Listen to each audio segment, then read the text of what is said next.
Hi guys! So yun guys, kamusta kayo? So guys, kung naalala nyo, synap natin yung R15 natin. Add swap yung nangyari sa unit na yon. So guys, diba sabi ko sa inyo, pag may aalis, may darating. So yun nga guys, andito na sa atin yun, yung unit na yun. So ito na yung inaantay natin unit, ipapakita ko na sa inyo.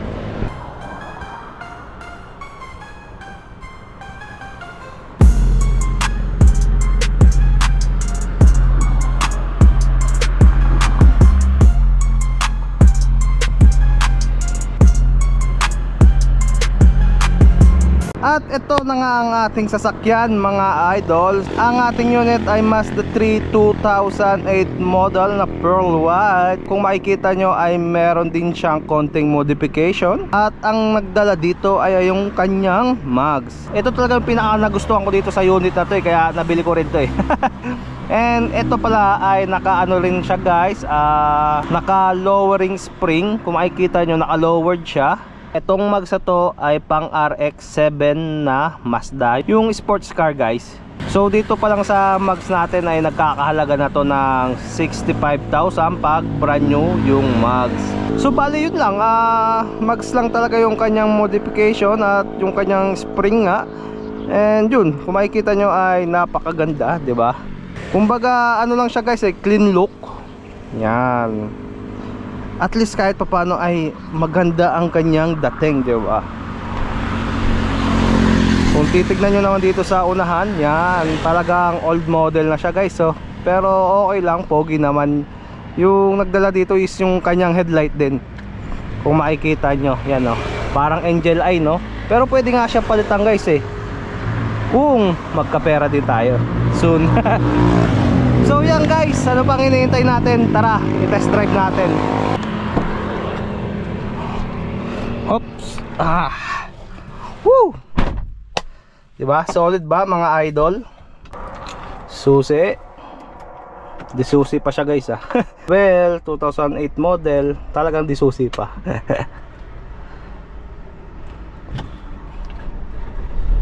Yun oh. And yung kanyang mileage guys ay nasa 102,000 na po mga idol. Yan. Pero ako guys, hindi naman ako bumabase sa mga mileage na yan. Basta alam kong walang tunog yung makina, walang mga kalampag. Talagang good sa akin para tong kotse na to guys. Kumbaga na test drive na namin to sa Bicol ni Tropa. At yun nga, walang naging issue nung drive namin. Aircon tayo kasi masyadong mainit. Yun. Woo! Malamig yung aircon nito guys. Ang lakas pa ng blower. Oh. Ay. Yun, di ba? Oh. Kaso nga yung problema natin guys is walang tint yung ating unahan. Kasi yung dating may-ari nga nito is yung concept niya sa sasakyan na ito is Euro concept guys. So dapat talaga clean look yung sasakyan. Yung may tint lang natin is ditong nasa gilid, pero yung nasa unahan natin wala. Pero bala ko guys is palitan to ng buong tint. Nakalimutan ko lang yung tawag ng tint na yun Basta yung parang kulay blue siya na kitang kita talaga yung loob guys. Pero tingin ko nun is nasa 4,500 kasi nga dati is, kung di nyo alam ay naka Honda City din ako dati. Pinalitan ko rin ng ganun. Basta yun nga, naghalaga siya ng 4,500. So seatbelt on tayo mga idol. Oh, diba? At yun na nga guys, marami pa akong papalitan sa ating sasakyan na ito. Especially itong head unit na to ay papalitan ko rin to. And ito palang mga seat cover natin guys ay kailangan ko rin siya palitan. Well, pwede pa naman siya pagtiyagaan, pero gusto ko na rin siya palitan guys. And yung pinaka nagustuhan ko pa dito sa unit na to guys ay itong sunroof nito. Yan, tignan nyo guys. Kahit old model siya guys, talagang nagustuhan ko yung sunroof nito. Oh, di ba? Panis. Ayos ba yun mga idol? Oh. Medyo sabik ako sa sunroof guys, kasi wala pa ako naging sasakyan na merong sunroof. Oh. Bale, ito pala guys na unit natin ay Mazda 3 2.0 yung makina niya. Kaya medyo may kalakasan nga lang sa gasolina. Parang kaya ko nga i-compare to sa ano sa Nissan Terra natin. Kumbaga kaya niya sabayan sa konsumo ng gasolina guys. So yun test drive natin mga idol. And yun nga, automatic pala tong unit natin. Let's go, let's go. Sarap no? Nanibago nga lang ako dati dito kasi nga guys, sobrang baba talaga. Kumbaga nasanay ako sa Nissan Terra na masyadong mataas Diba yung sinasabi ko nga dati na okay na sa akin basta mag-100 lang yung sasakyan, tapos malakas lang siya sa ahonan. Okay na sa akin yung ganong takbo guys. Kasi kung nakasasakyan talaga ako, kung mapapansin nyo, hindi ako kamote mag-drive. Oo mga idol. Pero pag motor yung hawak ko guys, sobrang kamote ko. Pero pag sasakyan guys, grabe, sobrang bait ko mag-drive. Napaka-inosente ko mag-drive guys. Hindi ako kamote, hindi ako yung swerving ng swerving. Talagang focus lang ako sa isang kalsada, di ba? And ito pala guys, gusto ko rin palitan to kasi naliliitan ako dito Yung plano ko nga ipalit dyan is yung dashcam. And automatic na rin siyang 360. Yun yung hinahanap ko Pero actually may nakita na ako sa TikTok nun. Karamihan nga ngayon guys, ang dami ng accessory sa TikTok no? Kumbaga mabibili mo na talaga lahat sa, kung hindi naman sa Shopee, sa TikTok, di ba? Grabe. Kaya yung ibang shop ngayon nalulugi na guys Medyo bitin nga lang ako sa power ng sasakyan na to. Pero all in all, kung dumudolo naman, malakas naman siya guys.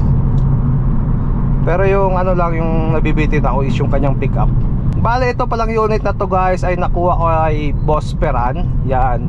Kung makikita nyo, isa siyang mekaniko ng Mazda 3. Ito yung kanilang page, itong P&F Auto Shop. Yan. Yan yung kanilang page guys. Kung may mga Mazda 3 kayo na gustong ipaayos, yan, i-message nyo lang sila. So yun na nga guys, kay Boss Peran ko ito nakuha. Since mekaniko nga siya at tropa ko rin, binili ko tong sasakyan na to. Alam nyo rin kung bakit? Kasi makakamura ako sa maintenance ng sasakyan na to guys Kumbaga once na may problema ako sa unit na to, pwede ko siya kontakin. Pwede niya ako bigyan agad ng pyesa na kailangan ko. Kasi halos lahat ng pyesa ng Mazda 3 guys, alam na alam niya na Kaya kinuha ko rin tong unit na to. Yes sir. Yoto na tayo dito mga idol. Yan.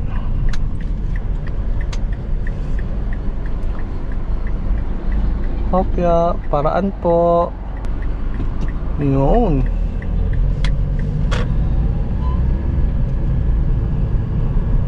Bale, itong unit pala na to guys ay dadaling ko to sa Bicol. Kasi yung pinaka main reason nito kung bakit binili ko rin siya is para may service kami dun ng aking pamilya sa Bicol. Kasi nga guys, pag nandun ako sa Bicol, nagko-commute lang kami pag may lakad kami. Kung hindi naman, nagta-tricycle kami, nag-arkila. Kaya sabi ko, bibili na lang tayo ng sasakyan para at least kahit pa paano ay may service kami doon, di ba? Well, wala namang problema sa akin yung mag-commute kaso nga lang, yun nga, pag maulan, pag gabi na kami umuwi, medyo hassle na guys. Mahirap kasi yung sasakyan pag nasa probinsya. Kaya kailangan mo rin ng may sariling sasakyan. Si Mrs. yung gagamit nito guys. Bali, binili ko talaga tong sasakyan din is para sa kanya to.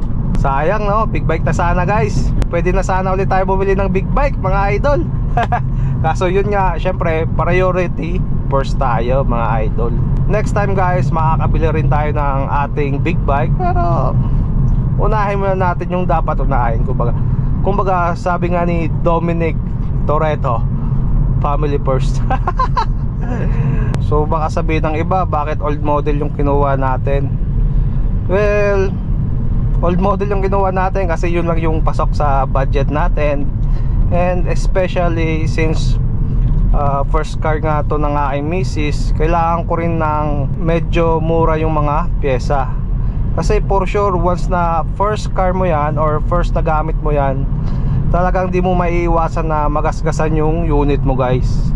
Meaning ko, guys, nagkaunang sasakyan din ako, na-involve din ako sa accident, like nabangga ako and nagagasgasan ko yung sasakyan.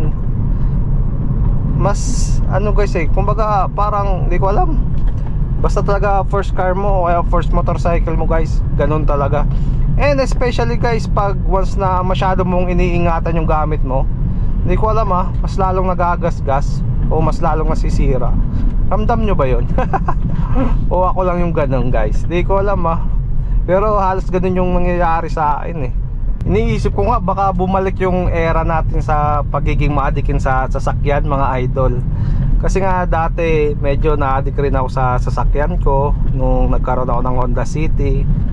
Talagang pinalitan ko ng body kits like mugs, pipe, mga kung ano-ano pang pinalit ko sa sasakyan na yun, guys. Kasi sobrang addict ko sa sasakyan dati, tapos sobrang iniingatan ko talaga siya.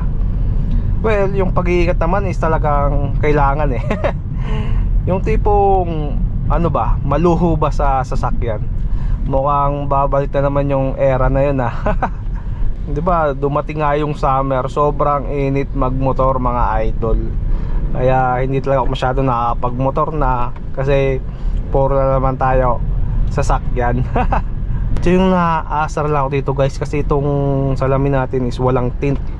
Ngayon, dahil wala siyang tint, napakainit, guys. Kahit ang lamig ng buga ng aircon, hindi umuubra, no? Kaya kailangan talaga natin ipatint yan, guys. Woo!